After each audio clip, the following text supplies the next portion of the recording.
নির্বাচন যদি ফেয়ার এবং ফ্রি হয়, বাংলাদেশে জামাত ইসলাম কটা সিট পাবে সেটা কিন্তু আলোচনার ব্যাপার। প্রফেসর ইউনূসকে নির্বাচনকে আনার জন্য জামাত ইসলাম ছাড়া এখন আর কোনো দল নাই। আওয়ামী লীগ নিষিদ্ধ, আওয়ামী লীগের সঙ্গে যারা জোটে ছিল তারা সব নাই। এই নির্বাচনকে আন্তর্জাতিক এবং জাতীয়ভাবে গ্রহণযোগ্য আনার জন্যে এখন জামাত ইসলামকে যদি আপনি বলেন যে এখন কখন বলছে পিআর ছাড়া ভোট হবে না, কখন বলছেন গণভোট ছাড়া ভোট হবে না, তারপর তাদের সাথে একটা মিউচুয়াল আন্ডারস্ট্যান্ডিং অবশ্যই হয়েছে, অবশ্যই হয়েছে। আমি ছাত্রদলকে কিন্তু সত্যকে আপনার আড়াল করার জন্য আমি দামাতে পারবো না, এই তুমি থামো, যেটা সত্য সেটা প্রকাশিত হবে। সুতরাং এখানে আমি আসলে সেলিম ভাই এখানে যে কথাটা বলেছে, একটা কথা কি শুনেন, ছাত্রদলের মেধাবী ছাত্রদলের মধ্যে মেধাবী ছাত্র নেতৃত্বের অভাব আছে? উনি ছাত্রদলকে কতটুকু চিনেন, এখন কি অবস্থা, উনি কতটুকু চিনেন, কতটুকু জানেন? কোনো মেধাবী ছাত্র, আরে ভাই আমাদের তো গত 15 বছর রাজনৈতিক কোন, আমি কথা বলি প্লিজ, আমি আমার কথার মধ্যে বলেন না, ক্রিয়েটিভ কথা না বলে প্লিজ আমার কথার মধ্যে দয়া করে কথা বলেন না।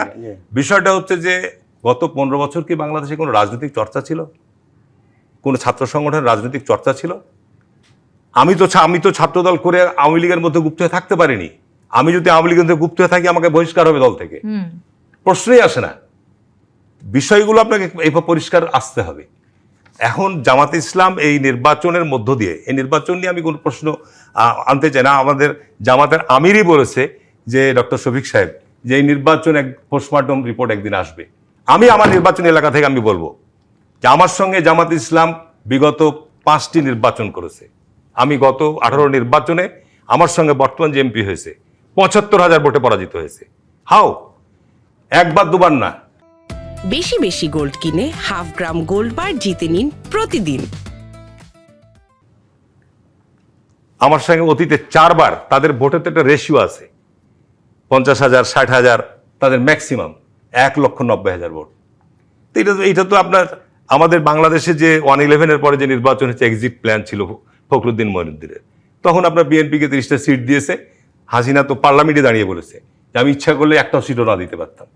আজকে আপনার প্রফেসর ইউনূসকে নির্বাচনকে আনার জন্য জামাত ইসলাম ছাড়া এখন আর কোনো দল নাই। আওয়ামী লীগ নিষিদ্ধ, আওয়ামী লীগের সঙ্গে যারা জোটে ছিল তারা সব নাই।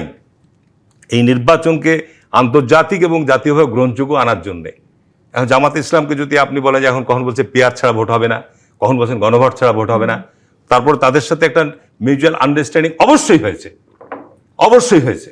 সুতরাং জামাত ইসলামকে ভাবতে হবে, জামাত ইসলাম যদি এখন মনে করে থাকে যে 50 বছরের স্বাধীনতা উত্তর বাংলাদেশে জামাত ইসলাম বিএনপির সঙ্গে দীর্ঘদিনের পথ চলা, এবং জামাত ইসলাম এই পথ চলতে গিয়ে এককভাবে নির্বাচন করে তাদের ভোটের অবস্থানটা কি তারা ভালো মতো জানে।